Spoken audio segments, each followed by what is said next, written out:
open our Anaconda prompt. Let me close this.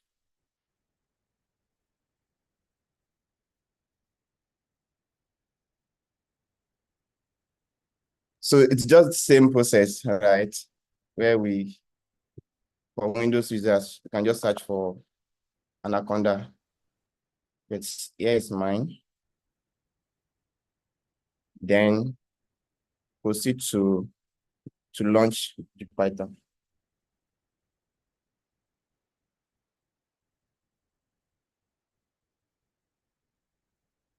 So in our last class, I gave us assignments. Please, you can drop your assignment on the chat. I'll take a look at it. Please, everyone.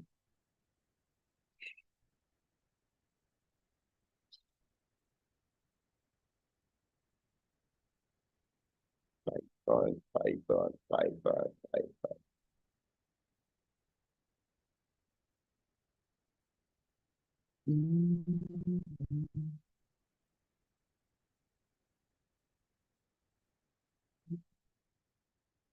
Where's this folder? I think it's on the desktop.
So I want us to quickly go through our last class. So I believe everyone on this call understands how we write comments in Python here. So that's from overview of our last class. How to assign a variable here, x equals to 10. And then basic revision. We have integer data type, string data type, and float data type, at least for this basic class.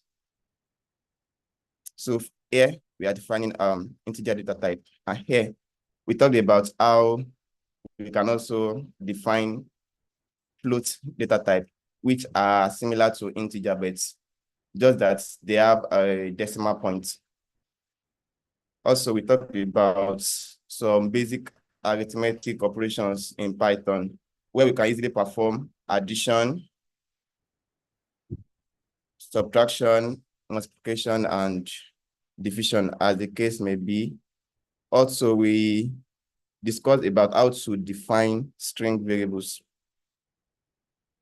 whereby we must put double quotes. It's a must if we are defining a string data type. Please stop this line. If you are the one, please stop. Okay, so if we should note, when we are defining integer data type or float data type, we are not putting any quotes like y equals to 5. It's not that we are putting y equals to and then opening quotes. No, if it's integer, define the number. So then we talked about how we can check the type of a variable by calling the type function and then insert the variable. And these are just basic string operation where we can easily change the format of the text. Maybe it's in uppercase, we want to change it to lowercase or title case. Also, we discussed about writing if statements, like writing a condition in Python.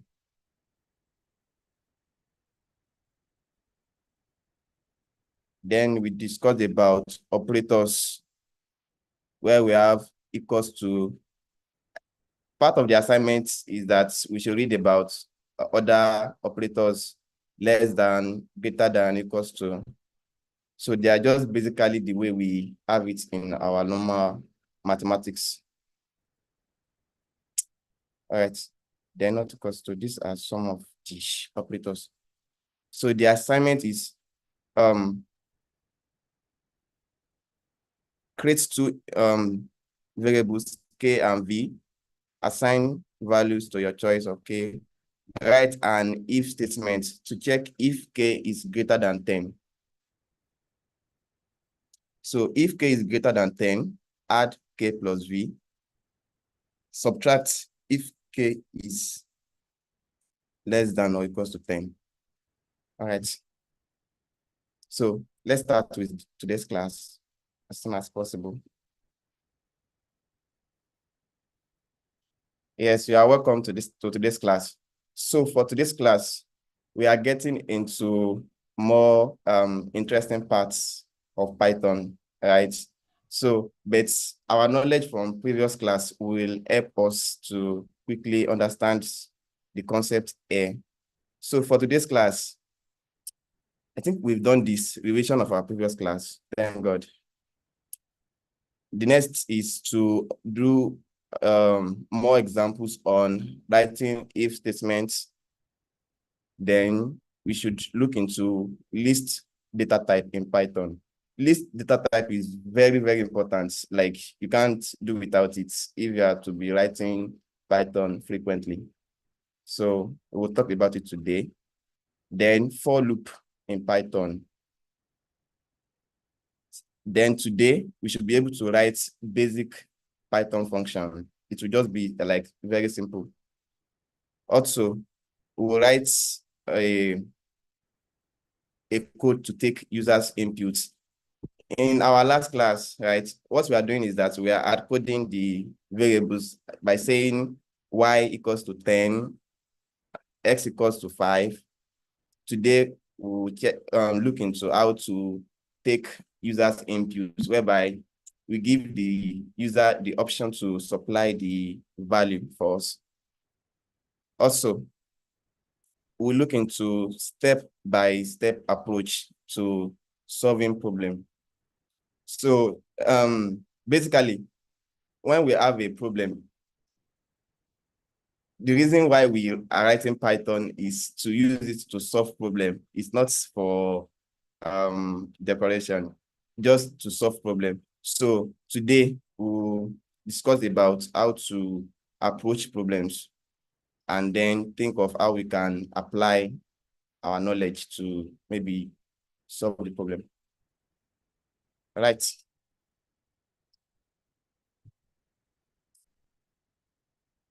So I'll continue with the if statement.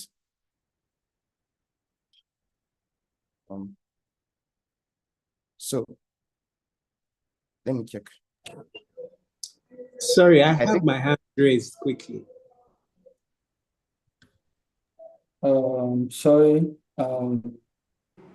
Let me finish the class, then you can ask your question, please. And please, like I said, this is a very important caution we have to take. Please, no questions. No, you can't actually unmute yourself to ask questions till the end of the lecture, please. So, except if you are called on to actually speak, please don't unmute yourself. Thank you so much. So, yeah, you can continue.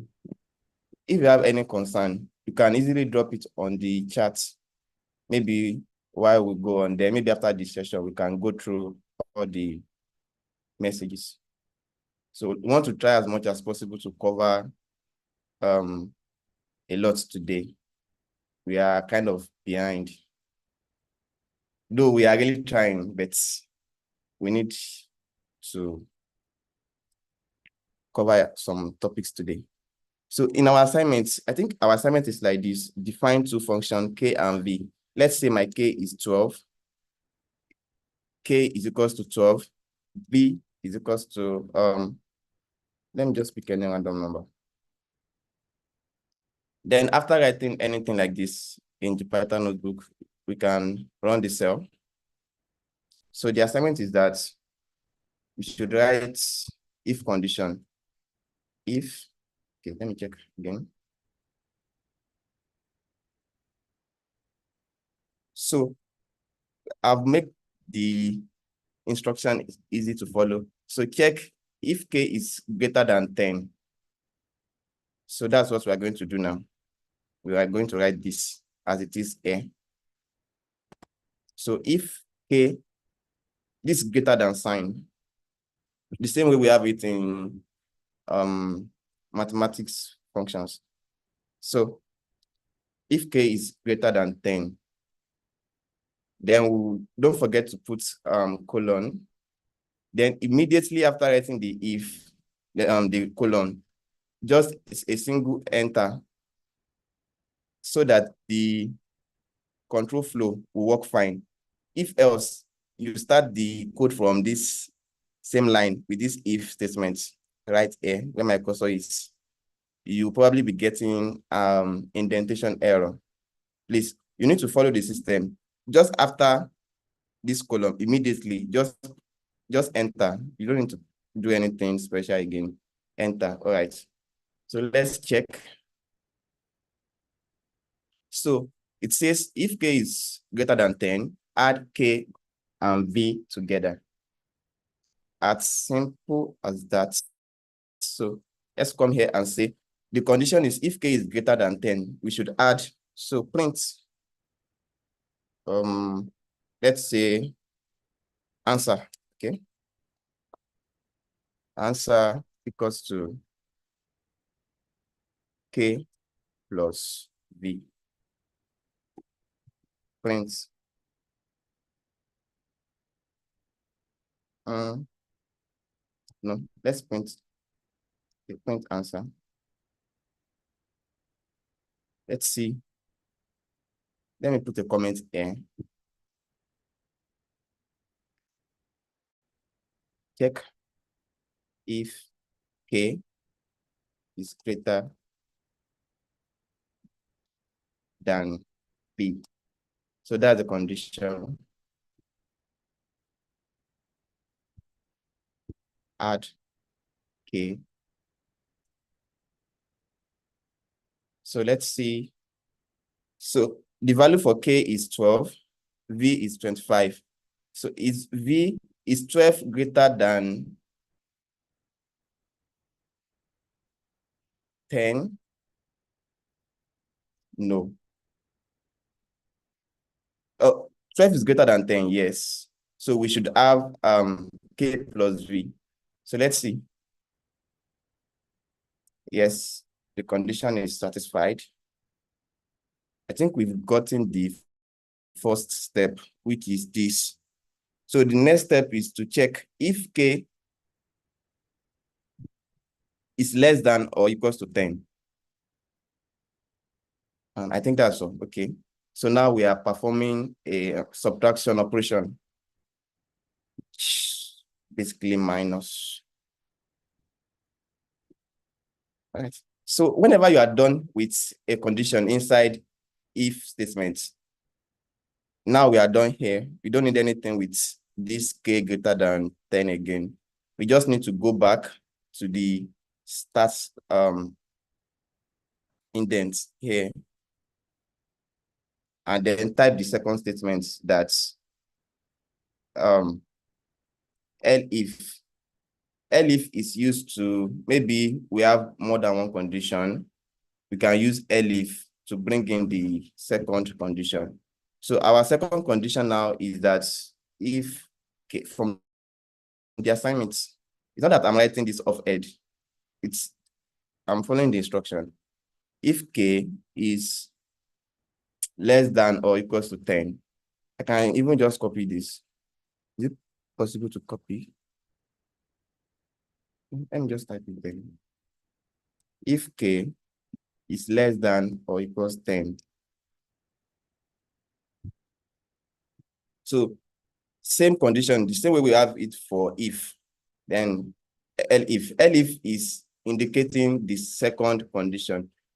Every time you need to write if in Python, the first if is just basic if, normal if. So if you have more than one condition, then the other statements will come in form of elif like this. So elif, then the statements. So let's say I have more than 2. I'll be using elif to capture the other statements.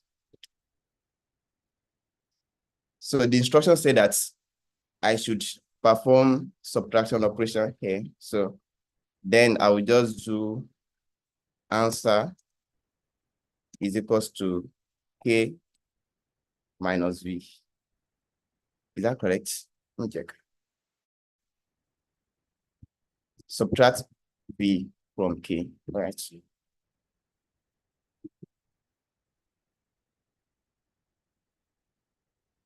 So print answer.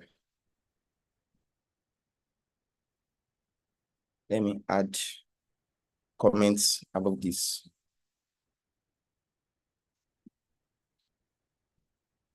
Check if we are checking if k is greater than less than, right? Less than or equals.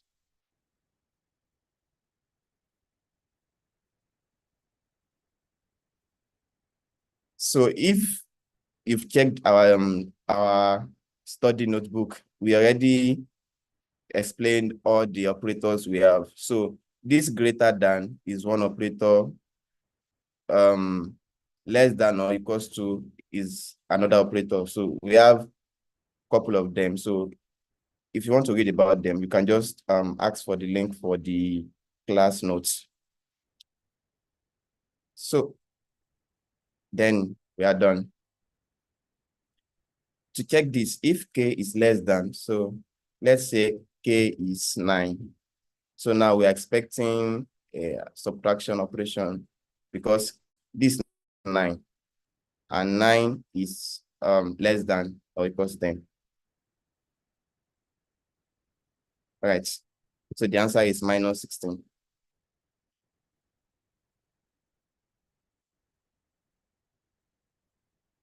So we'll go to list data type. Originally, when we start with integer, string, and floats data type. So we have list data type. List data type is a little bit different from int, string, and floats, because list data type, it's kind of like a container where we can have more than one item. We can have one item, or we can have more than one items. So if it's integer, we can only have one. We can't say k is equals to 9, k is equals to 10. Like k can only be assigned to one integer, right? So if it's list, let me put a mark down here. List data type. List data type is kind of interesting because in it we can have multiple items, which makes it interesting. So let's say I have list of names, right? I can assign it to a list. So I will say names is equals to, so in Python, we define list by using square brackets.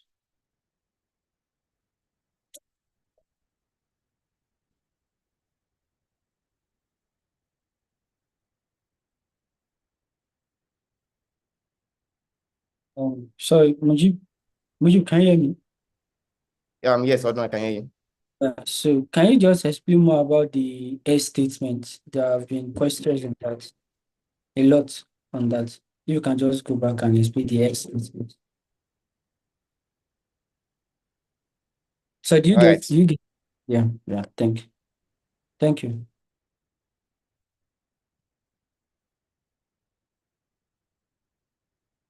I think we might need more examples on that. I actually want to dodge it. So, because of time, but we'll go through it now by using another example.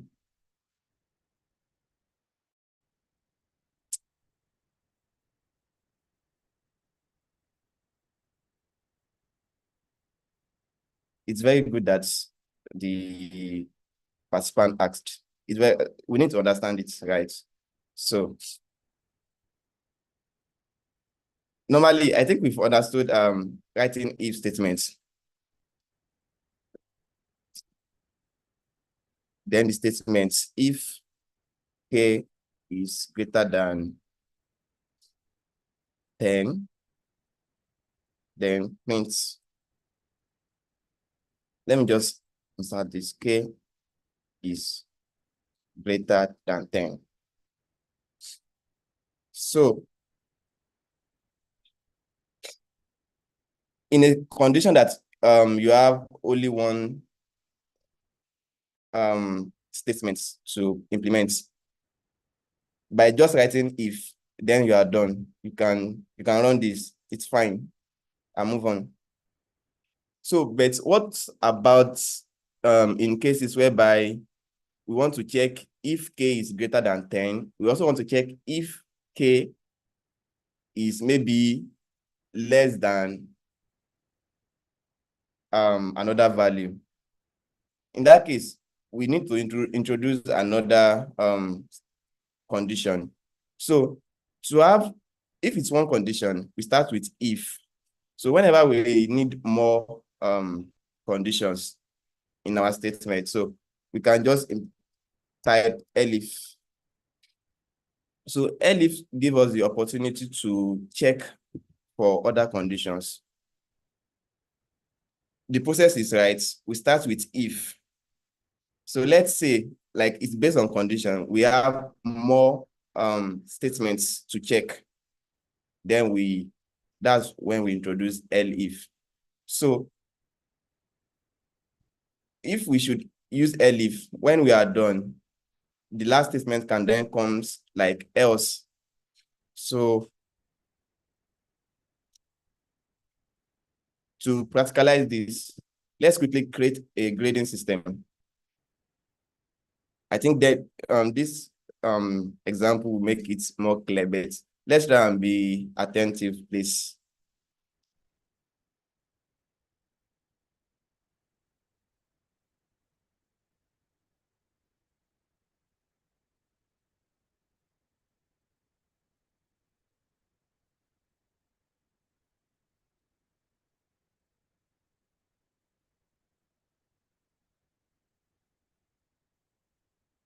So let me list the process that we need to do. We'll take in, let me explain the problem. The problem is that we have students, let's say we have student score, right? So normally in schools, they take in the student score and then assign the students a grade. Let's say for this class, right? I'm not saying generally. We have A, B, C, D, and F. So for you to assign a student A, it means maybe this particular student scored 80 and above.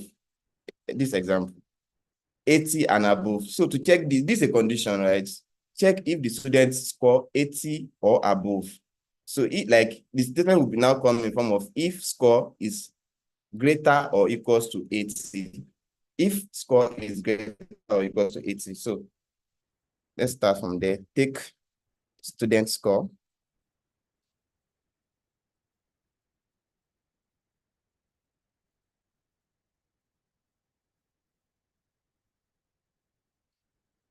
Check if students score is greater or equals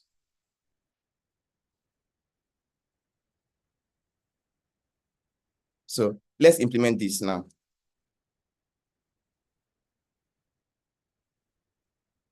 When we are doing x equals to y, x equals to 5, y equals to 10, it might look like uninteresting, but we are getting to the point now that we'll be using those things. So the same way we normally do x equals to 5, that's the same way we are going to assign the student score by saying score equals to, let's say, 82 for now. So score equals to 82. Let's run this. So now we've known that the student score 82. So how then are we going to assign the grade? So our grade is, let's see, our grade is A, our grade are A, B, C, D, and F, just for example. So the first condition, as we know, it's just if. The same way we have it A, just that now we are using greater or equals. So if score, we are using this variable, right? A. This is our variable for score. If score greater or equals 80. So 80 is what we defined as A. So print grade is A.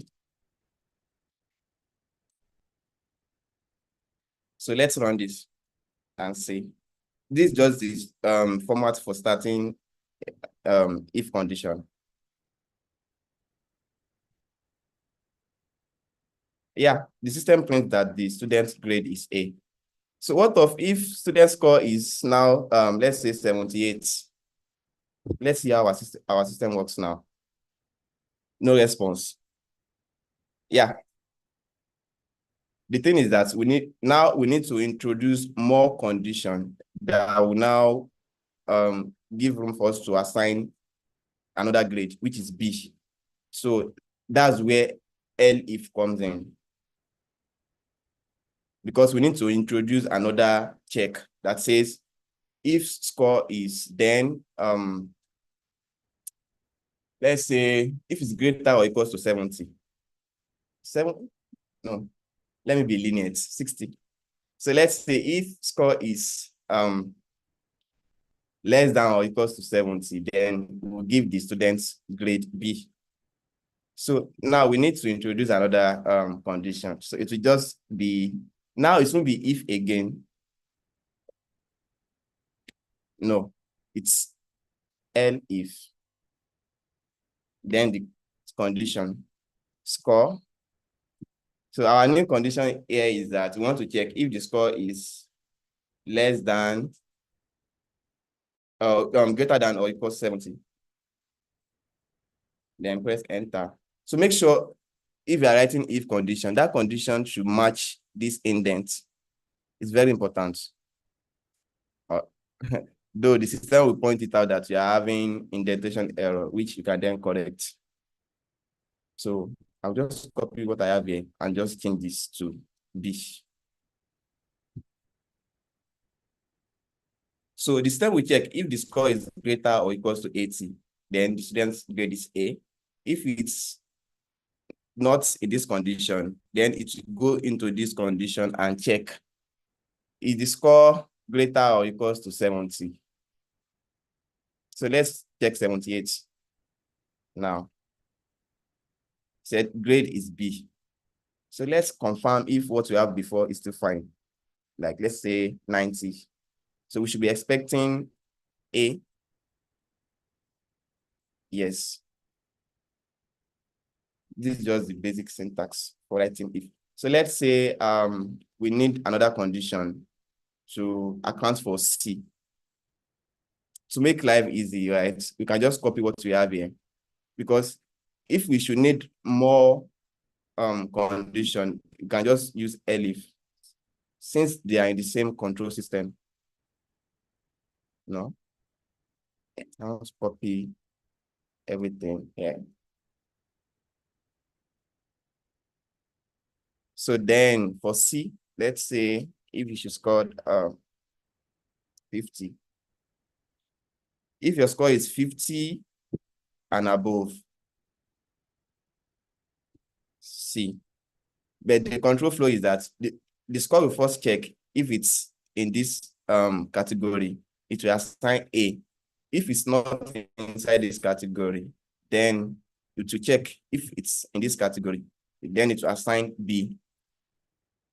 If it's not also in this category, then it will move on to this third level and check if the score is greater or equals 50. So the same way we will apply for D, and then we'll now use else. Like else is like you missed first one, you missed second one, you missed third one, you missed fourth one, then your case is very, very serious. So let's say 40, score D. So the last statement inside if condition is else. Like else is that if you should miss first case, you missed second case, you missed third case, you missed fourth case, like your score is not in all this, then we have a way to catch you. Else. Yes. So else, then we will say, let's say print. We are not serious.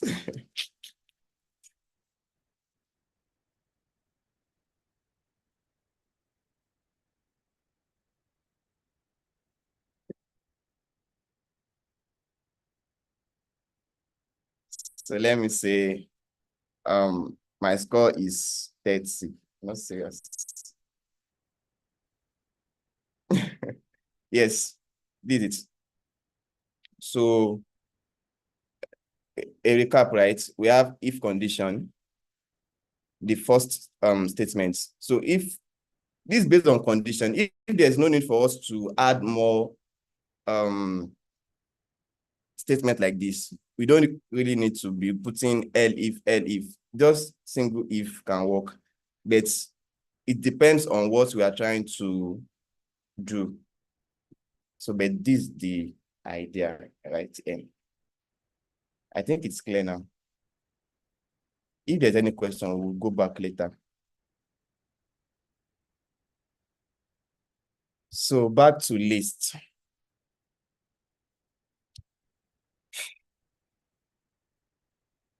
In Python, right, we define a list by square brackets. So whenever a Python program sees a square bracket, it instantly knows that this is a list. Square brackets. I think someone asked me, like, what's the difference between, because in Python, right, we all can agree that we've been using this in our classes, these brackets. And then now we are introducing this. They are different. If instead of using this, you use this, you are getting error. So they have different use cases. For this, this is just like, we want to digress a bit, but it's very important. When calling a function, Python. So I'll make it a comment. So whenever we are calling a function in Python, we are using these brackets. So if a function is Python is simple, this print, it's a function. That's why we put brackets, because we are not the one that define it. So it's a function. Like that, we'll we'll get to know more about function, even in this class. It's part of our today's class agenda, writing simple Python function. So, but for this second one, it's basically used for list most times.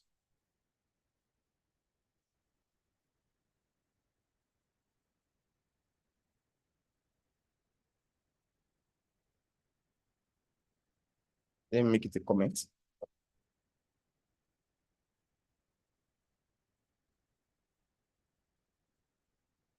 If you don't understand this, as we move on, you understand better. You can just take notes. So I say in Python, if you want to define a list, right, you just use a square bracket.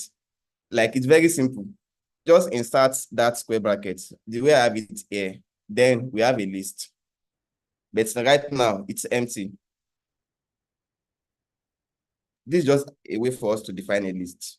If we should run this now and say, print names, we have an empty list.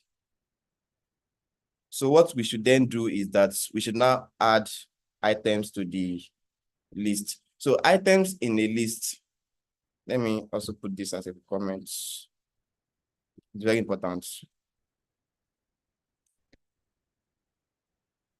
Items in a list are separated, separated by comma. So let's say we have a basket, right? And we add, let's say, apple, orange, pineapple inside this basket. In reality, right, we are not separating apple by maybe anything. We are just dumping everything inside the basket. But in Python, we need a structured format whereby inside that basket, we'll separate apple, comma, so stay on your own, then orange, comma, pineapple, comma. So it's just a way for us to identify that this is a separate item inside the basket. So we use comma. So names. Well, let me check if I will be able to pick names. Participants. So I'll pick Abayomi, Musa, Yaya. So we have 3 names: Abayomi, Musa, and Yaya. So names from our previous class, Abayomi, we want to define Abayomi, Musa, and Yaya in Python. We need to look at what data type is it before we insert it into our program. Abayomi, Musa, Yaya, they are all string. We need to put them inside a quote. It's very important. Not gonna put, okay, I'll be like, okay, I'm not writing it. Let me just put Abayomi. Error will choke. So it will be like Abayomi in quotes, then separated by a comma. As I've said before, that items in the list, they are separated by a comma. So then I'll put Musa in my list also. Yeah. This name that we pick, they should buy biscuits for everyone. All right. I have 3 items in my list now. Then I can proceed and run. So before, my list was empty. Now it should have 3 items as I've defined it here. So please take notes. I'm separating each item by a comma to signify that this is an item of that list.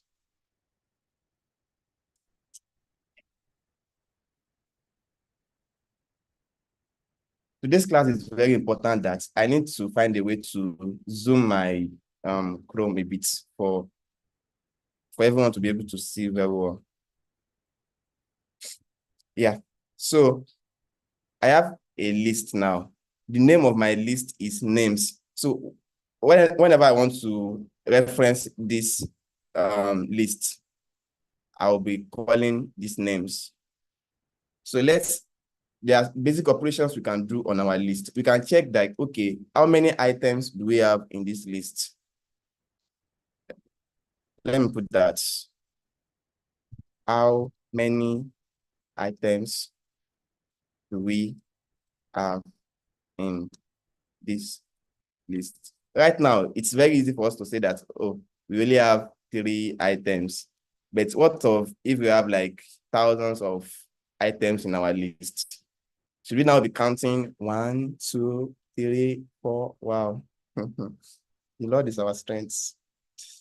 So I'll just put this, right? Then this is a markdown. It's not a code. So how many items do we have in this list? An easy way for us to answer that is by doing len. Len in Python, it means length. It means length. So, and it's a function. Whenever we are calling a function in Python, we use this bracket. So going back to what I wrote here, when calling a function in Python, use this. So len is a function. So we'll put this. Then what are we trying to check the length?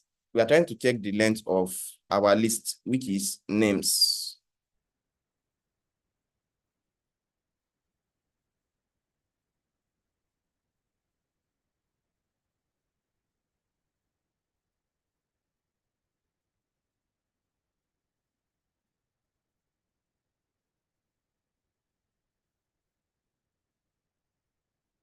So let's run this and see what the output will be. Yes. The system says we have 3 items in our list. This is very interesting. Like we can do list in indexing by checking which item is the first list, which item is the second list. So, and note that items in a list, these items right here, they are string. We have string inside a list. We can have integer also. I'm trying to, let me pull up our class notes. I pray I'll be able to find it. Study notes. Okay, this is it. Let's go back to the drawing board. So, list, we are going to list parts.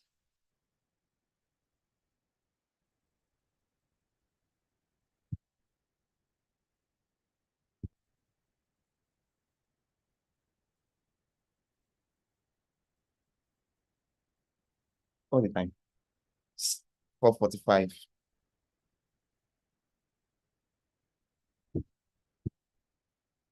Yes, this is the part I'm trying to explain. So the same way we have names, where we have Musa, Yaya. What's the third item? Abayomi. So this is an example of a list. So let's say we have Musa, Yaya, Abayomi, Mujib, and Israel. So list index, we have all of them, they have index. The first item is with index 0, second index 1, and so on like that till the end of our list. This is our basket here. The first item is with index 0. The second is with index 1, and so on. So in Python, normally, we should be expecting that, okay, the first item should be with index 1. No. In Python, right? Index starts from 0. So let me now go back here. So you can open this book and read to understand list index more. So the number at the bottom here, it's when we are trying to start from the back. So if we are to start from the back, the first item will be index of -1. Second item will be with index of -2, and so on like that.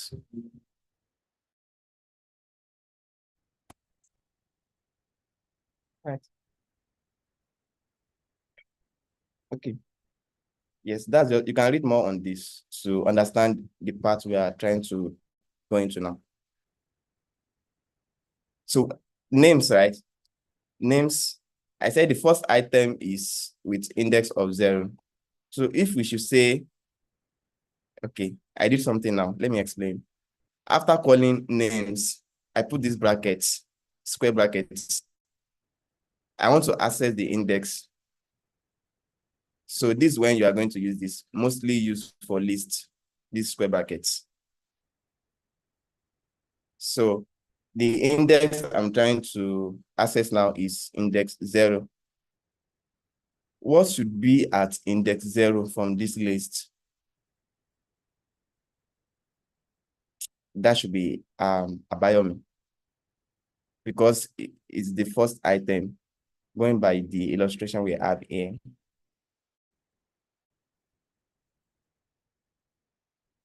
So let's run this. Yes, we have a biome as the first index. So same for others, we can check the item at index 1. We have Musa. Can check item at index 2. We have Yaya, which is the last item. If we should say, okay, we want to check item at index 10, then we are getting error, because from our list, we don't have up to index 10, index 0, index 1, index 2. We don't have up to 10. So let's see the kind of error we'll get here.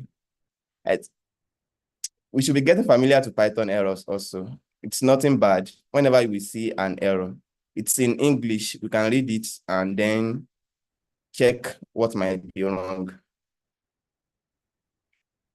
Yeah, it says index error. List index is out of range. Whenever you see this kind of error, it's saying that you are trying to access something that's not inside your list. Then if you should have this kind of error, just quickly go back to your list and check the length, which is 3 here. So you know you shouldn't have more than index 2.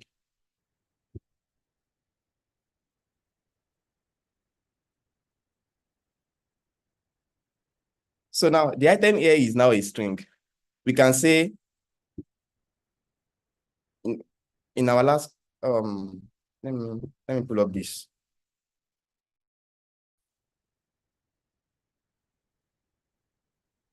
Close. So we did something like string dot upper. So we are trying to replicate this now, because inside the list we have string, right? So you can just call me A, because now this Yaya is a string and we are now accessing that string. So we can just say dot upper. Let's see. Yeah. So then we can start performing operations that are basically for that item. Let's say this is an integer. Then we can say, let's define another list. So age, is it age? Let's say participant age, participants age is my variable. Then I want to define a list. As we said before, when defining a list, use brackets. Then start adding the items we want to add. Let's say I want to add 12.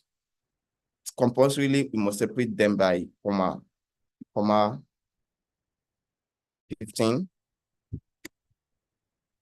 34, 20, 7, 29. So let me run this. get participant age. So I can, the same way we have for the others, can check the length of this list. So it says I have 6 items. So whenever I'm trying to put an index, I know I shouldn't have any index more than 5, because the index will start from 0, which will be 1 minus this. So let me say this will be the last item on the list, 29. So let's say I know this integer, right? I can pick this up and say plus participant again and say I want to add it with the first item. The first item is 12. So if I'm to access the first item, I'll use index at 0. If I'm to access the second item, I'll use index at 1. To access the third item, you use index at 2. This illustration explains the index.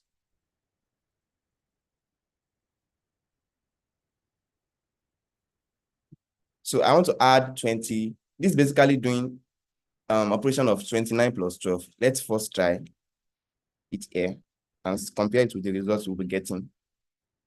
41. So let's try this. Yeah. So inside the list, we can have our basic data type, which are integer, string, floats, and others. But for the sake of this session, we are sticking to those ones alone. So let me delete this. I don't need it.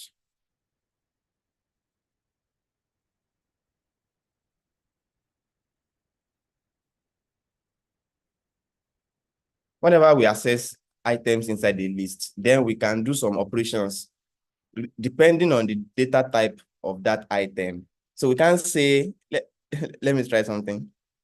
We can say, come here and say,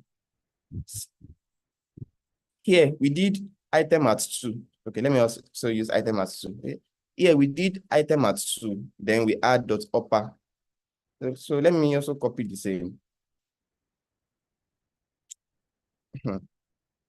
Yeah, see, int object has no attribute upper. So basically, we are trying to understand Python errors. So here, we should understand that it's saying something about data type. So what we need to go and do is to check the data type that we are using. So, and the thing is, whenever you are accessing items in a list, make sure you understand that list. You understand the data type you are trying to access. So to do that, you can just say, call the type function. Type, like type is basically to check the data type.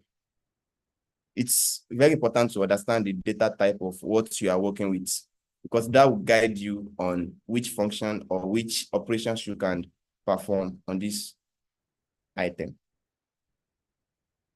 So let me just copy this and say, here, I want to check the type of this item. So the system is telling me that it's integer. So now, my mistake was, if you should be trying to perform string operation on an integer, then you will get error. So you can't perform string operation on an integer. And likewise, you might not be able to perform integer operations on a string. So it's very, very important to understand the data type of what you are accessing inside that list. Yes, so let me just run this back. Yeah.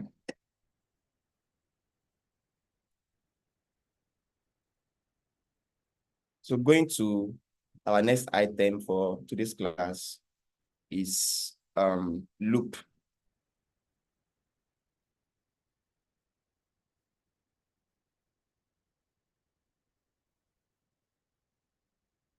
What's the time? think we are there.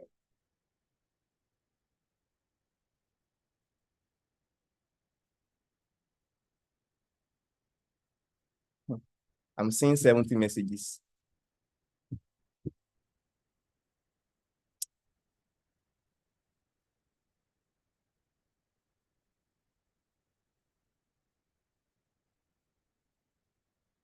We have some other topics that we might not be able to cover now. So I will need us to, whenever we attend any class like this, the agenda or whatever we cover in this class, please, let's try and read more about them. So because of the time constraints on our end here. So for loop is basically used to perform iteration on maybe a list.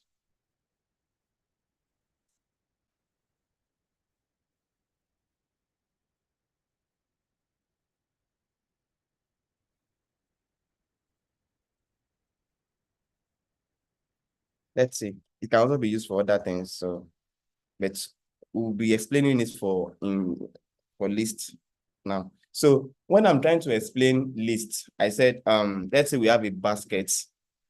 So then inside the baskets, we have items. So in this case, our items, the items inside our baskets are Mr. Abayomi, Mr. Musa, Mr. Yaya. I'm not sure if they can fit inside the basket, but let's say. So we have 3 items inside the basket.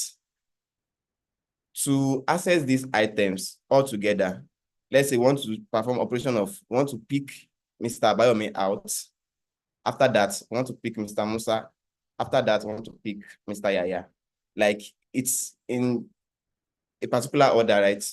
After doing this, we are doing this. After doing this, we are doing this. So that's what we use list loop for. Loop is to, okay, check that list, then be accessing each item in a particular iteration.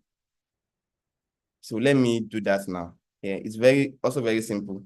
So for loop is saying, for example, here is an example, just for, like English word for, then space for names in names. For name in names, I have a variable here called names. So now we are assessing, like we are saying for name in names. Inside names, we have name. Like inside a basket, we have names. For names in names. So let's say we just want to print each name. Like after printing Mr. Let me check it. After printing Mr. Abayomi, we want to print Mr. Musa, then want to print Mr. Yaya. So name. Let's see how it works. So quickly, notice that we follow the same indentation we are using in if statements, where after the first statement, we put colon, then we press enter. Then make sure you are under, like, you are not exactly behind this 4. No, if you should try this, you definitely get error. See, indentation error. So whenever you get this kind of error, it's saying that, see, it will even point the line you need to correct for you. See, it's saying I should correct print, that it's not in alignment with the control flow. So what I will just do here is that since the system is pointing at print for me, then I'll go to the back of that print here. Then just a single tab. A single, like not 2, single 1, like tab. I think on our system, we have the tab key, TAB, tab. A single click on that tab will fix the problem. So again, we are assessing each item inside the basket. So the basket now is names. In this case, the basket is names. So inside that names, we want to be picking each name outside and then print it. So for name inside names, for name in names, then print, we just want to print this for now. Yes, you can see. So the system is now printing. It first check, what's the first item? Abayomi. After that, it went ahead and print Musa. After that, it went ahead and print Yaya. So there are various ways to use print, to use for loop. But let's practicalize this particular format again for this participant age. So it will now be for age in participant age. Like this is the second basket. This is the basket in this case, participant age. So we now say for this name, I'm the one that's define it. Like I can use something else. I can decide to say for, but I don't want to change this. Let me just copy. We all know that we already have this variable names. We already have it in our system here that we defined names. But this name, I'm the one that decided to use that. I can decide to use for X in names.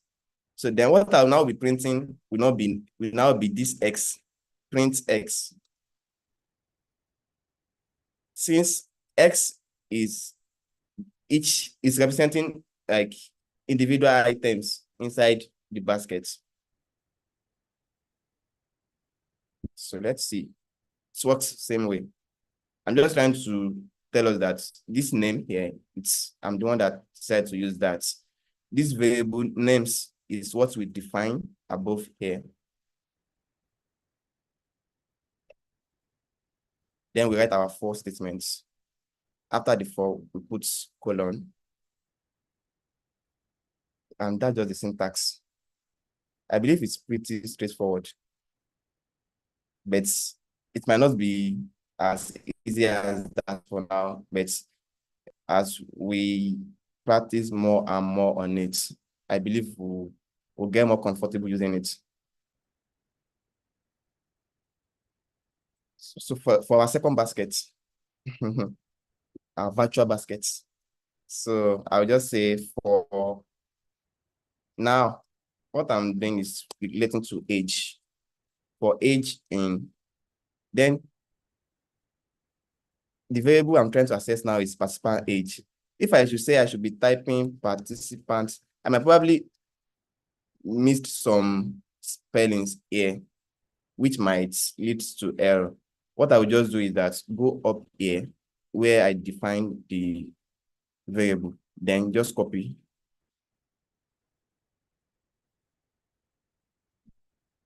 Now I'm sure there's no mistake. So each item now is represented by age. So I can just print age. Also, at the end of your first statement, don't forget to put colon, then print age.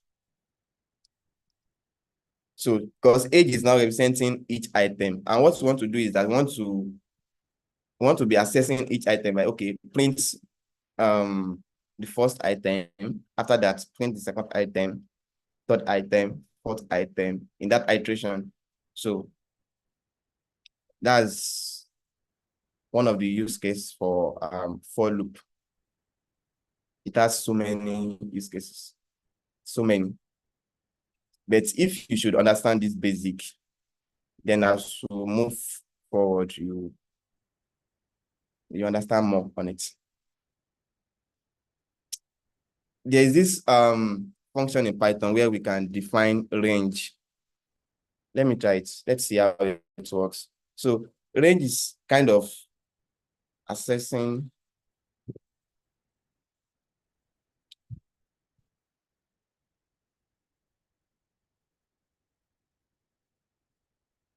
so Range is saying starts from 0, then ends in 5.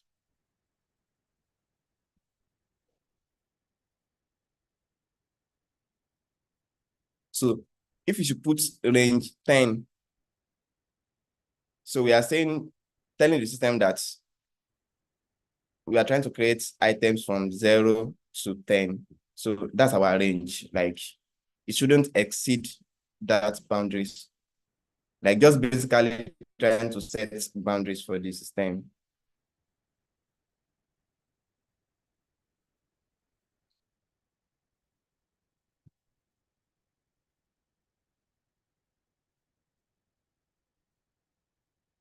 Don't mind my this phone. Yeah, so range 0 to 10. So I'm trying to do something now, like another use case for loop. For, let's say I want to print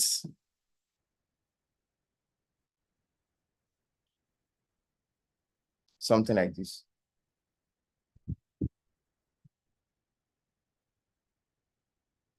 Star, star, star,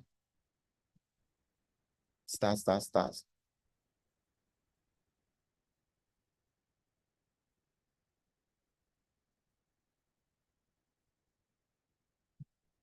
Like, we can easily print something like this with for loop.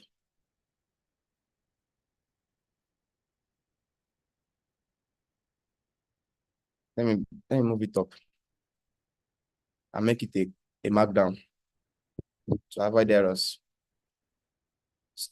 So now I will define a variable the same way we define a variable here. So after for the variable you want to define, here we use age, here we use X, here we use name. Now let me use I. So for I, then after that variable name, then in just normal English word in. So same way for this. So for I in, then after that, we'll define the variable. Here, it's what we have here, names. Names. Here, participant age. Names, participant age. But this is quite different. What we are going to use now is this range. So range, let me just use it the same way it's here.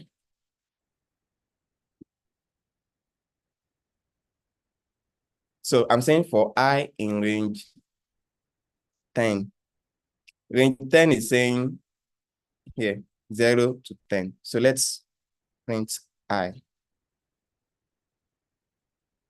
Same way we print X here, we print name here. So here we are printing I, which is our variable here. Print.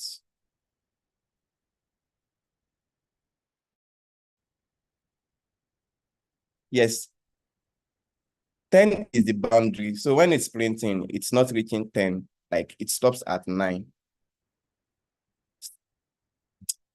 So if we should change this to 20, then we're expecting the system to print 0, 1, 2, up to 19. Since the boundary is 20, we are not touching 20.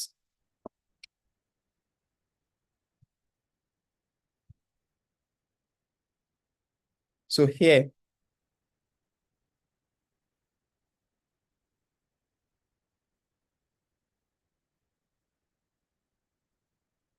I think this is quite straightforward. Let me re-explain. Whenever we define a range, like it sets boundary, like from starting points to end points. We can insert, let's say let's say I want to start from 1 to 10. Let's see. Like start from 1, ends 10. If we did not put a like starting point, then the system will automatically default to 0.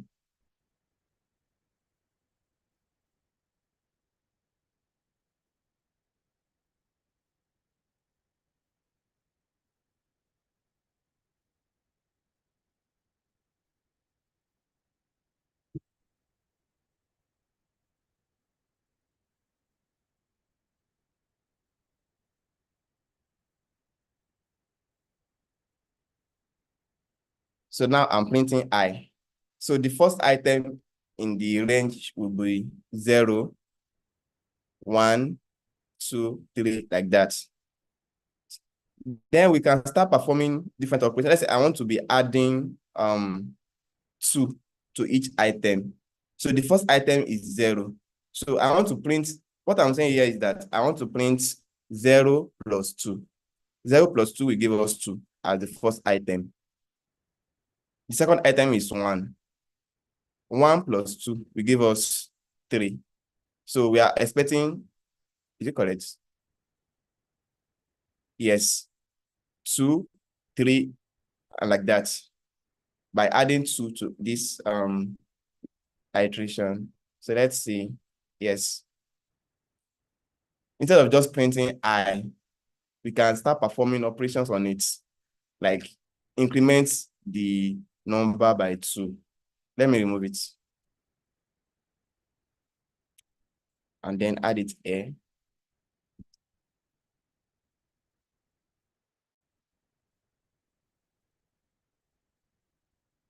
So the only difference in this and this is that we just print I here, but here it shows that in each iteration, whatever operation we need to perform, let's say we want to perform addition operation, subtraction operation on each item, right? We can easily do that. So we are adding 2. So the last item, 9, should be on this list, should be 9 plus 2, which should be 11.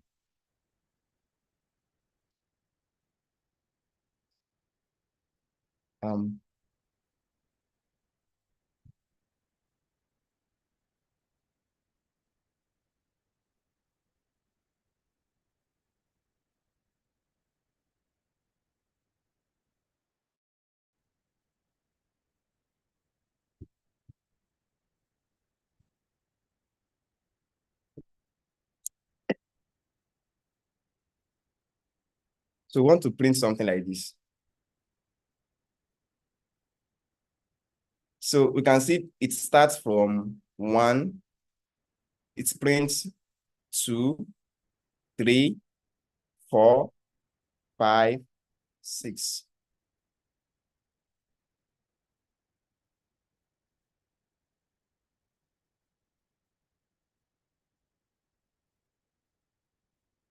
Let's say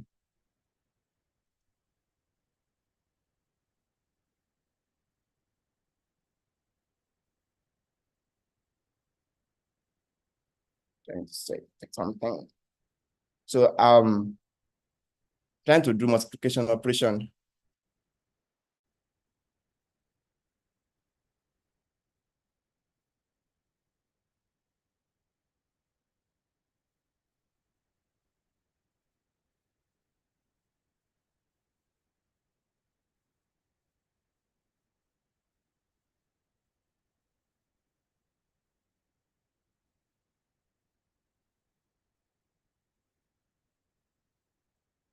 Here we perform addition operation.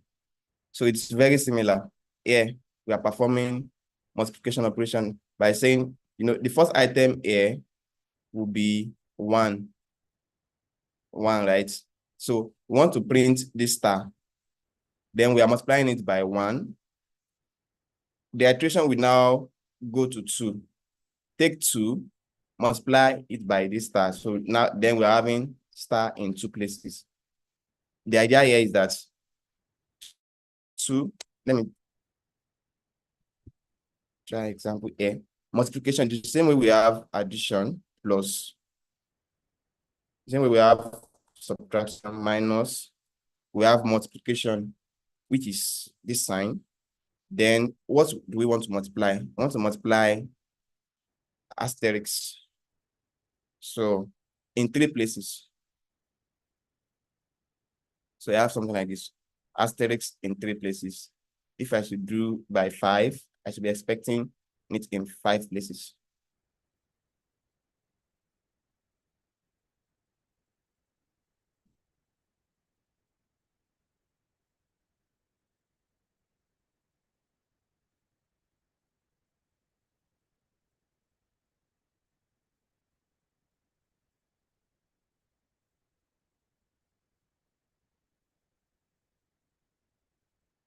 So let me move it up here. So let's quickly go back to an item on this class list because I want us to cover everything here. Python function. 94 plus questions. Don't worry. I will move fast a little bit now so we can answer questions.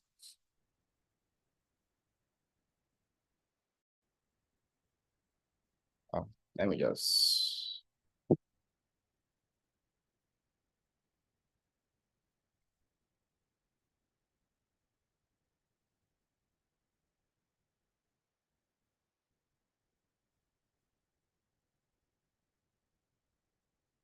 This part is very important. Let me mention.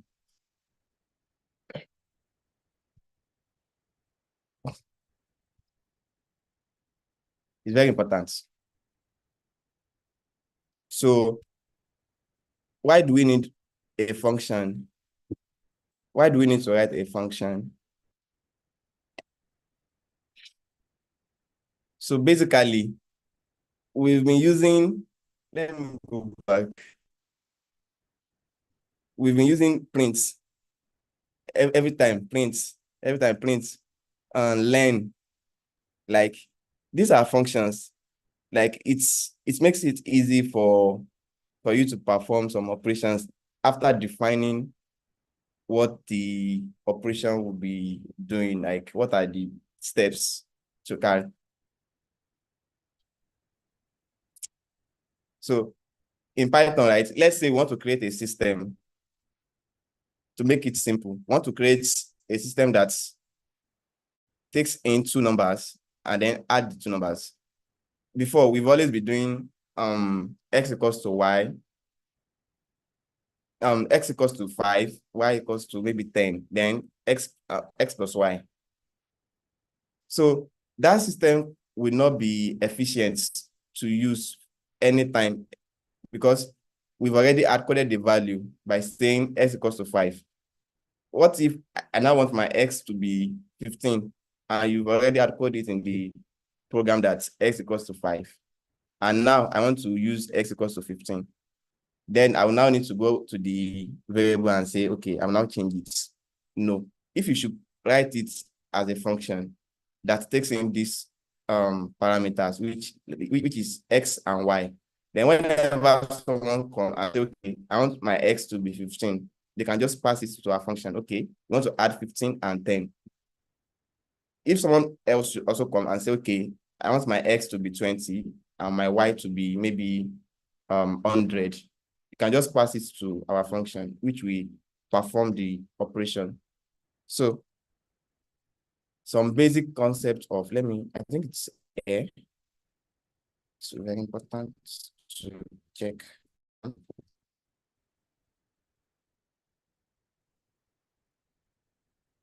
Okay. So it says a function is a reusable block of code that only runs when it's called by name. It says when it's called by its name, like you need to name, which implies that we need to name our function. See, in the illustration here, it says name of the function. Here is greet. And we are using the bracket that we mentioned earlier in the class here. So def keyword is used to create a function. So this is the keyword that you need to create a function. Once you put this and you give your function a name, you add these brackets, then you define the function. So let's continue. You can send an input known as parameters to the function. So the function can take inputs. As I said before, like you can have the inputs to be X and Y. Basically, what we just want to do is X plus Y. But X plus Y in terms of, let's say X is 5, Y is 10. Just simply saying 5 plus 10, and then we are done, 15. But why we need a function is that we want anybody to be able to use this function. Someone saying, okay, I want my X to be 15. I want my X to be 20. Anything you want your X to be, you can just pass it to the function. Because we are not hard coding it, we are taking it into the function.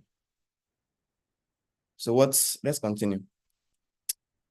The fundamental rule of programming is don't repeat yourself. Whenever you find yourself copying and pasting code, modifying it on sign that you should write a function, right?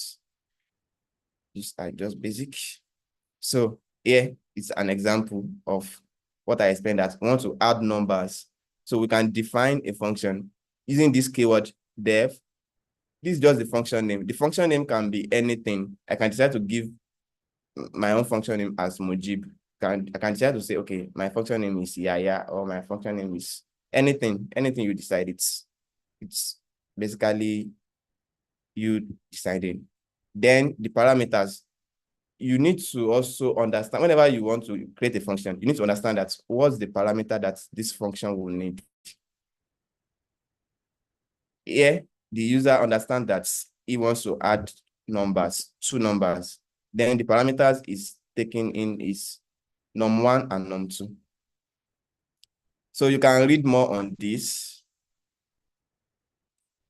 to understand the basic idea of function. So here, let's proceed. Dev. Now, after writing the dev keyword, the next thing is the function name. I want to give my own function name as yeah. Let me check. Am I correct? And yeah, let's proceed. So after the function, we'll put these brackets. That's, I said, it's used for when creating or calling a function. Let me also add it here.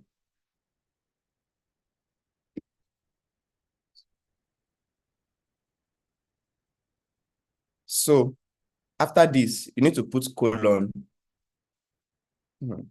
Python and colon. Whenever you write if, after it, you put colon. For loop, after it, you put colon. Function, you put colon. Like, you need to get used to it. It's just basic system. You can't run from it.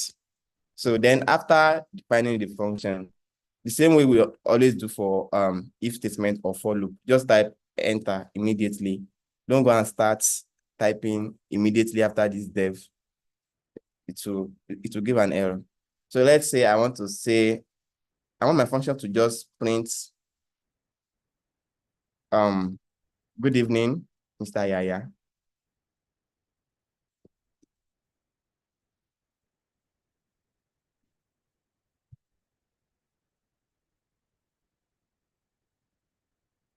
So this function is not taking in any parameters, just like basic function. We put the def keyword, and then we give the function a name, and then we just print. So let's run this and see. So two-phase, right? Insert cell below. You first define a function. They make it easy, right?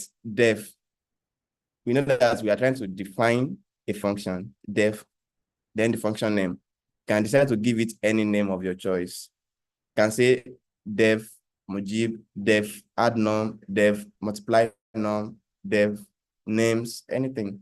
So the two phases of using a function is, first step is you define the function, then call the function whenever you are done.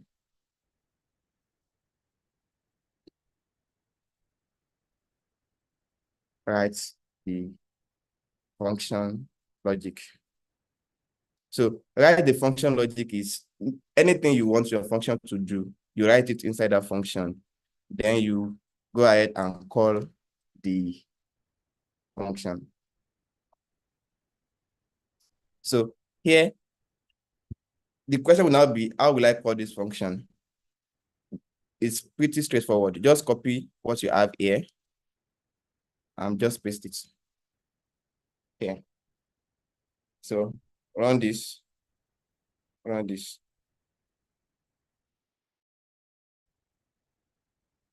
So it's returning what's the logic we put inside the function.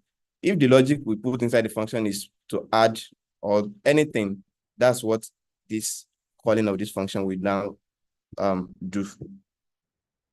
So we define another function that takes in a parameters. So here now, the problem here now is that, let's say I want to greet Mr. Musa, then this function will not work. Now I want to greet Mr. Musa, but here I'm hard coding the input here. So if I'm to create this function to serve for multiple people, then that's where parameters come in. So function parameters.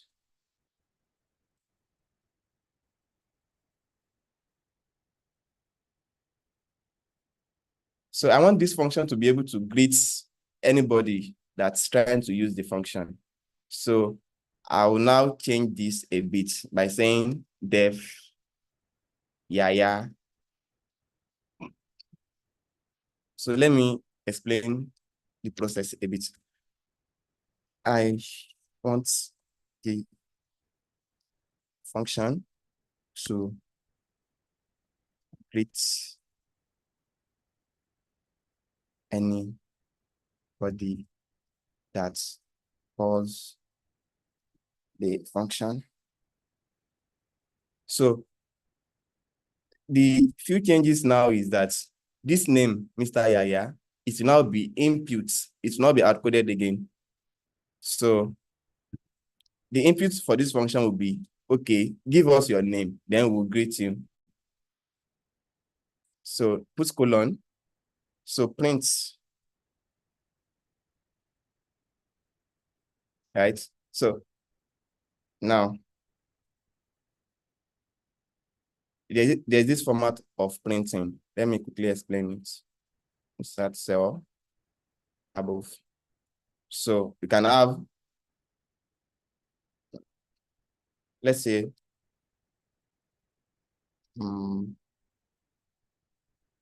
my name equals to a day. Then originally, if I want to print this, I can say print my name. We are familiar with this. Ade alone, it's, though me, I understand that I'm just trying to print the name. But for someone else, it might be difficult to understand what this print is doing. Then we can use this formatting by saying, okay, put F. F is just we are trying to format this. So we want to put some text. So let's say welcome. Welcome, then the name. So my name here, we'll put it inside a curly bracket and then close the string. So we want to say, okay, welcome, Ade.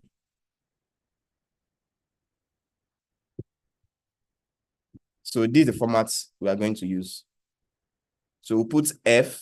F, basically, we are trying to format this string.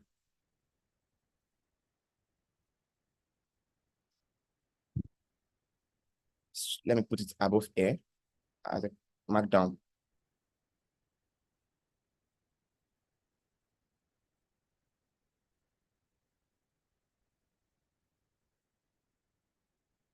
String formatting is also very important.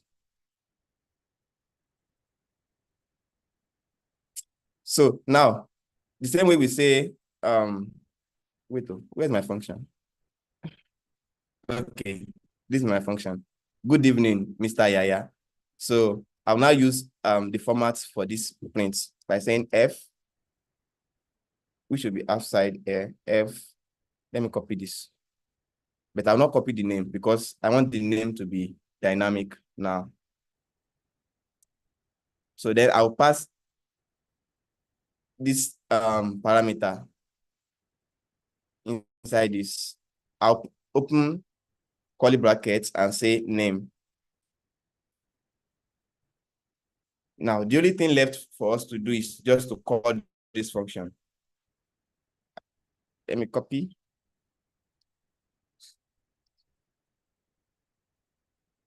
Again, I said you first you first define a function. You define the function, write the function logic inside it here, and then call the function. When you are trying to call the function, here, this function is taking in parameter name. So I need to pass name to the function. So now, what I just need to do is to say, okay, the person trying to use this function now is Mr. Let's say Mr. Musa. So Mr. Musa is trying to call this function. I can even say, okay, Musa. Name is now Musa.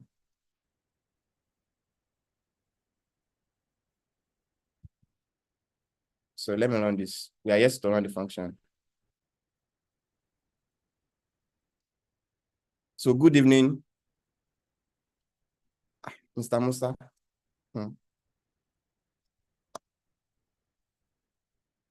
So good evening, Mr. Musa. So let's say now it's Mr. James that wants to call the function. It will just be good evening, Mr. James. Let's say Mr. Kelvin wants to call the function.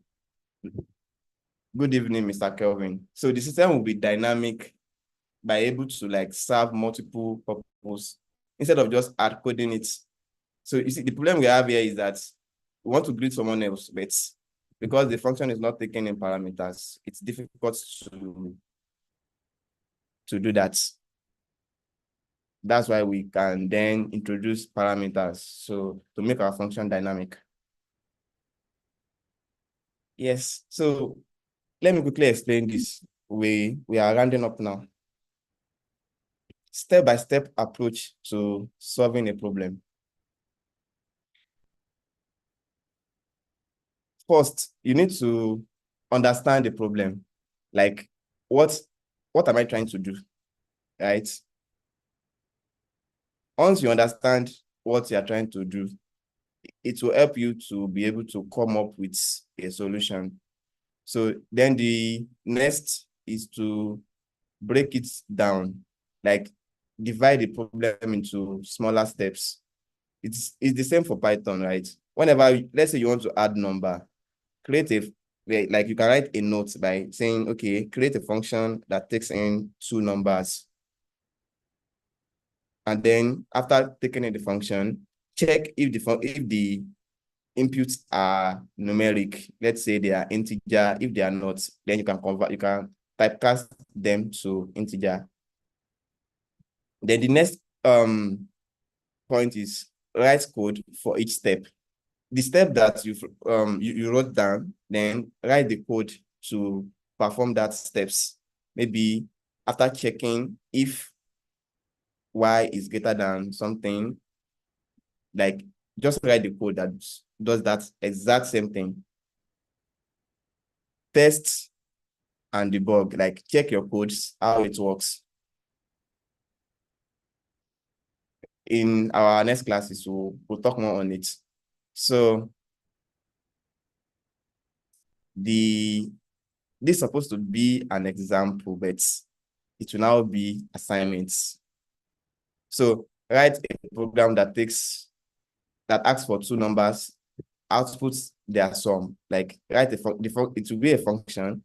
statistics into number, then prints the addition of these numbers. Also, the second assignment will be, we need to create a system that checks if a user can withdraw money based on their account balance and the amounts they want to withdraw. So the steps here is that ask the user for their current balance. We need their current balance. Ask the user for the amounts they want to withdraw. You need the amounts the user wants to withdraw. Then you now go and check, is the amount they are trying to withdraw, is it not above the balance they have existing in their account?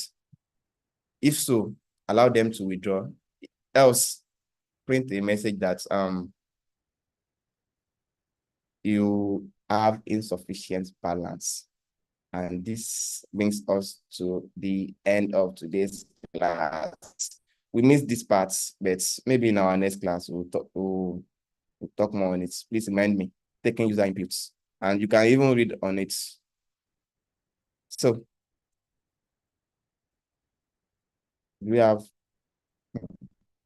I know we have hundreds of questions. Odun, over to you. Yeah, thank you, Muju. Thank you for the class. So Doctor is already asking some questions for us already. So please, if you have a question, just kindly raise up your hand so that we can actually call your name.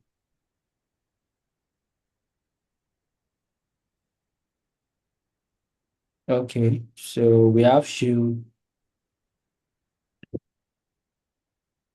You can ask a question. Hello, can you hear me, please? Yeah, I can hear you. Okay, so there are two things, please. And thanks a lot for your presentation. Well taken, and we are following. I think the first thing is the easy one. If you don't mind sharing this step-by-step list you have here that you've been working with, so we can reference it when working on our own. The second thing is that some of us have not been able to download this Python Jupyter platform. So what we are resorting to is the Google Collaboratory. That is what has been the saving grace for us. But it would have been nice if you could also work with that to write some 1 or 2 codes just to explain on that also, because I tried using the Collab and each time I tried to run it, it wasn't giving the same output as I would have expected, so that some of us who can't access what we downloaded can still follow. Thanks.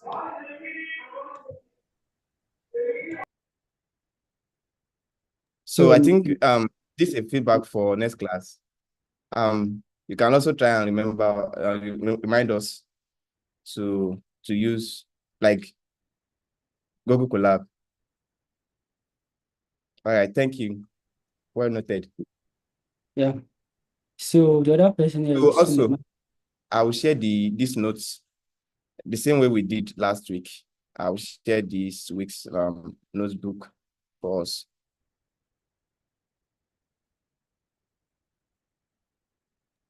Okay, thank you, Muju. Yeah, so I will call on Suleiman. You can actually unmute yourself.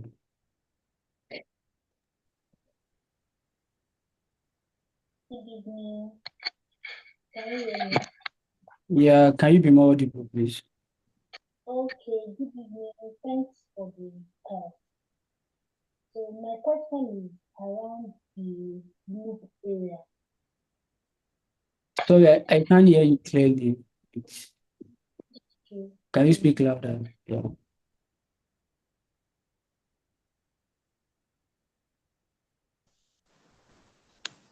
Can you hear me now? Yeah, absolutely. Yeah. Okay. Better. So I want to ask about the loop. I want to ask if there is a way the loop can arrange the integers in ascending or descending order. Because I noticed there was a place he inputted 57 before 35. So is there a way the loop can arrange those integers in ascending or descending order? Thank you. Okay, Mujib. Yes. What we just demonstrated in today's class is just like basic overview, like how to use this loop. The operations you can do with the loop, they are numerous. So it now depends on which problem you are trying to solve. And maybe one of our classes, if we have that kind of problem, we'll solve it. Okay, thank you. Sulema, are you satisfied with the answer? Okay, I think she is. Thank you, Mujib. So, Oziski, yeah, you can ask your question. Okay, good evening. Thank you, everyone. And we thanks our tutor. I really enjoyed the class. But I have a problem here. I'm just a beginner. Like I just started. I'm following the notes that was given. So when I started, I installed this thing, the softwares, the Python and the Anaconda. When I want to run this Jupyter notebook, so it's just blank. I'm not seeing this kind of interface that I'm seeing on the screen now. I'm not seeing it. Like it's just blank. I've refreshed so many times. It's just the same. Please, can you help out on that?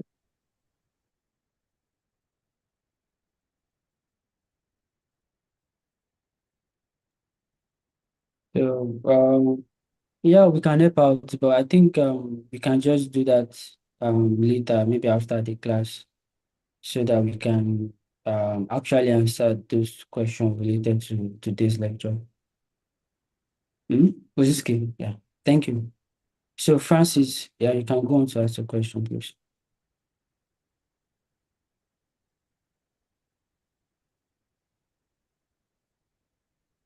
Francis, can you hear me?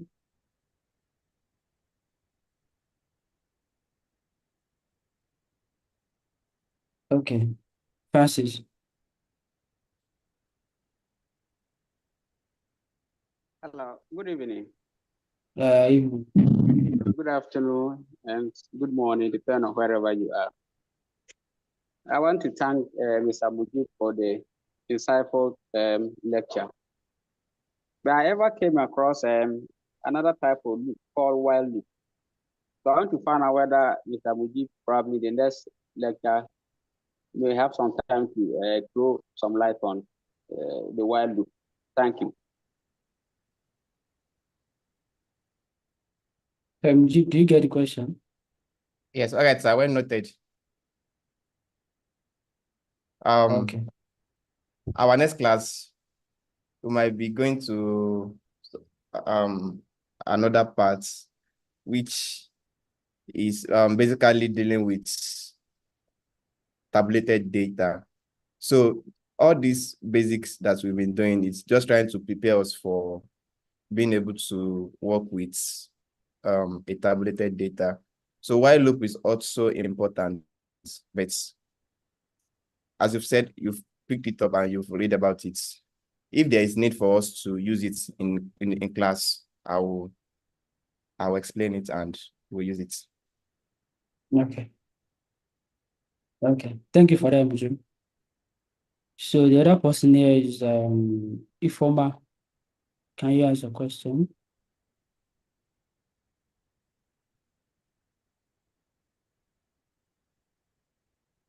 Ifoma, can you hear me? Good evening. Thank you, Mujib, for your lecture.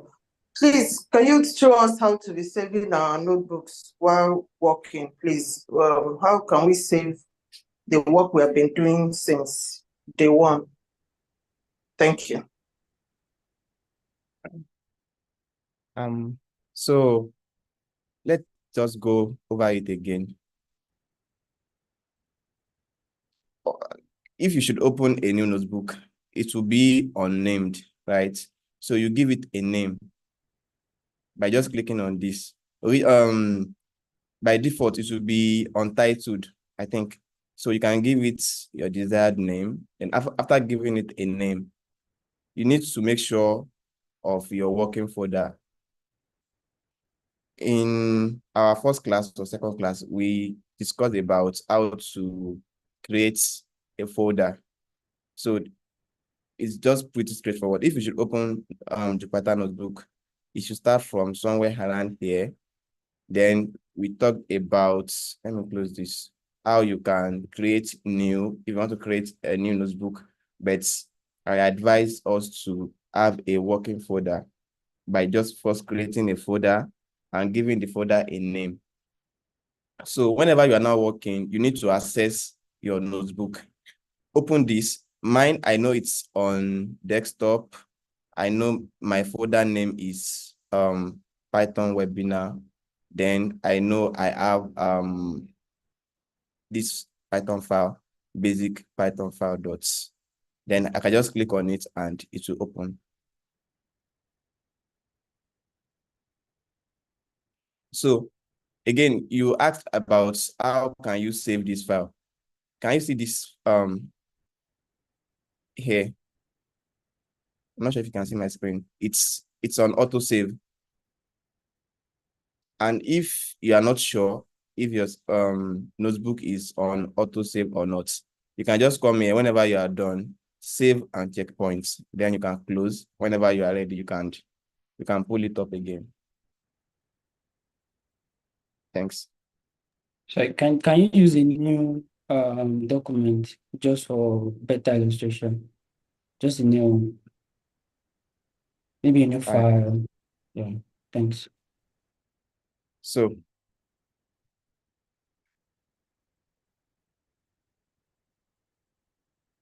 after going through the process of opening the Jupyter Notebook, we said it will start from here. Then you can come here. The desired process will be for you to first create a folder. So let me create a folder.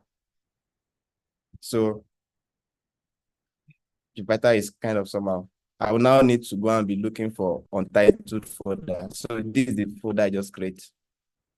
See, it says seconds ago. So this is the folder here.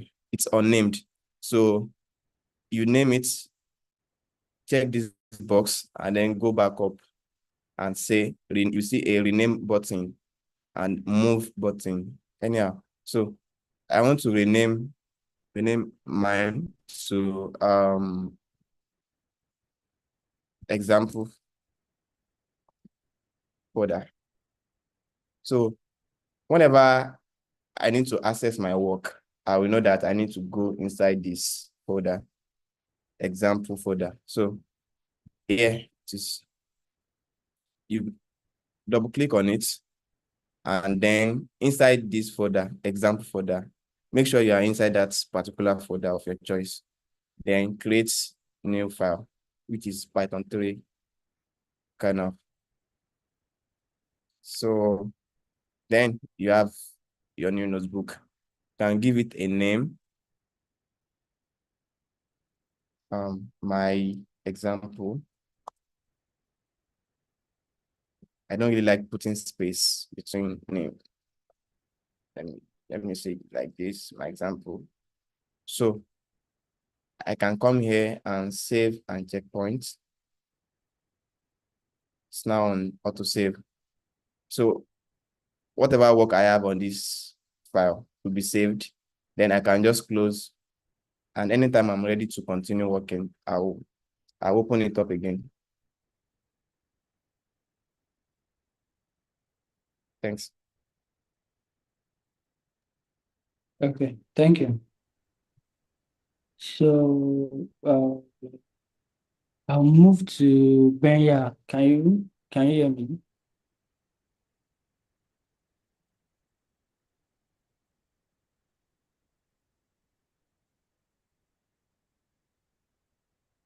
Can I ask a question, please? We're actually running out of Yes. time. Okay. Yes, hello.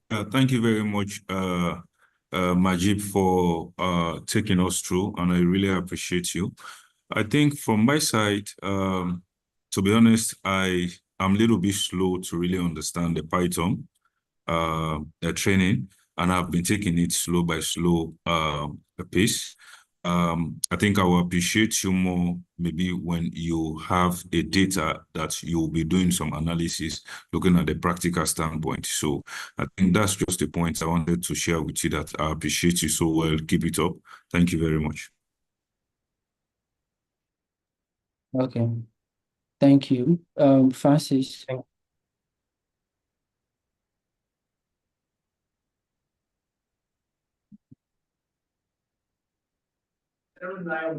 Yeah, thank you so much, Mujib and the team.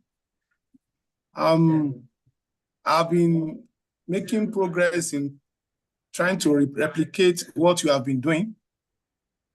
However, I discovered that whenever I'm running the code, as the one you did, K is equal to 10, B is equal to 25.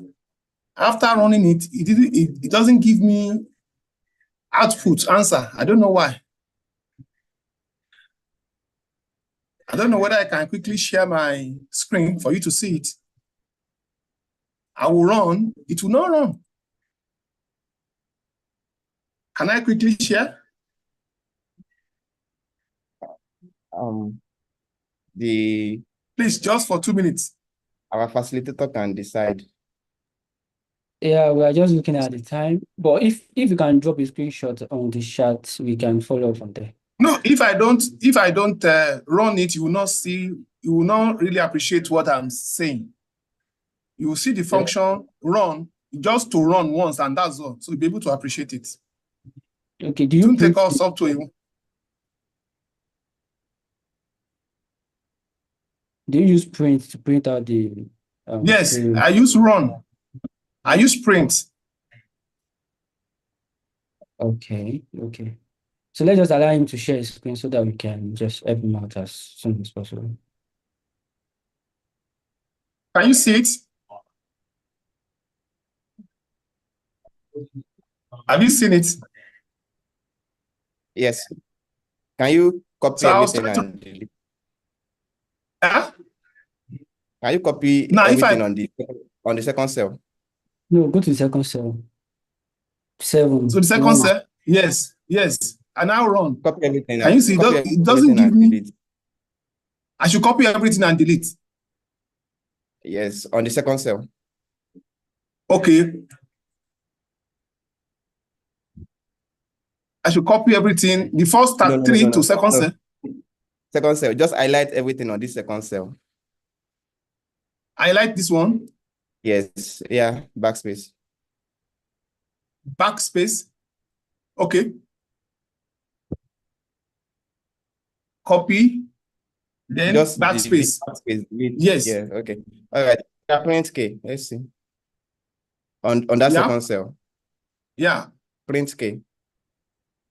Print K.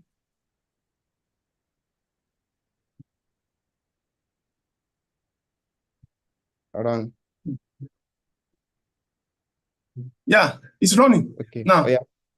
On the third cell, write your condition. This one? No, don't paste. I should not. I should write it. Yes.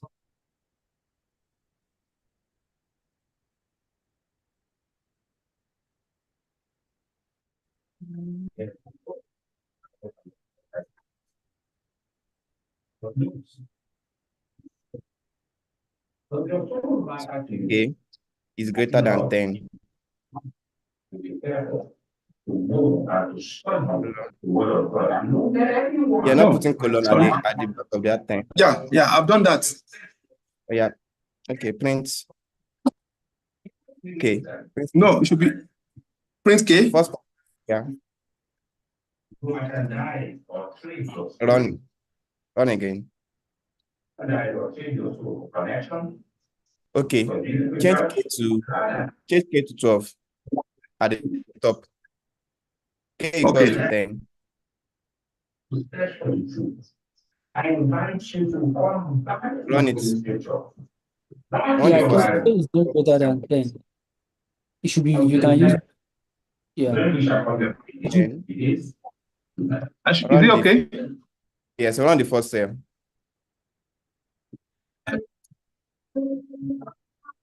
Yeah, go back. I should now run this one. Yes. Okay. Yeah, it's You can working. Thank perform you. any operation now. Yeah, I appreciate it. Thanks so much. Yeah, thank you. So I think I think we are done. It's already okay, we have 3 minutes left. So you can actually I think I've shared the link. Longili actually shared the link for the attendance.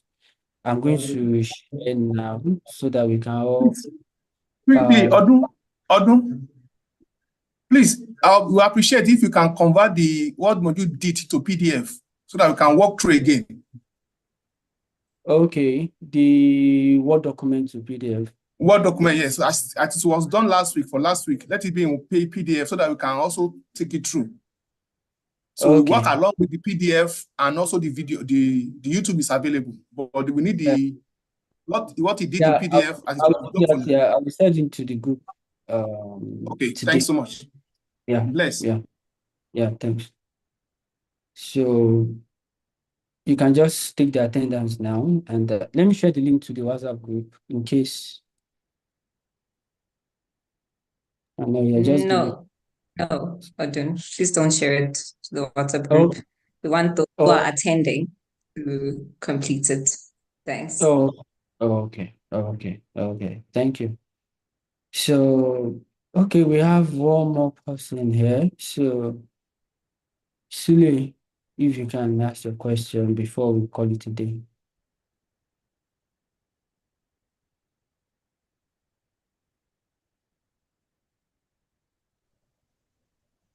Okay. Good evening, all. Yeah, yeah. My question is, I don't know if possible. I want the Muji to like go back to, on the code. I mean the cell. I want him to go back and explain to us or take it step so that we'll know how and when to move from one cell to another cell. For example, if you want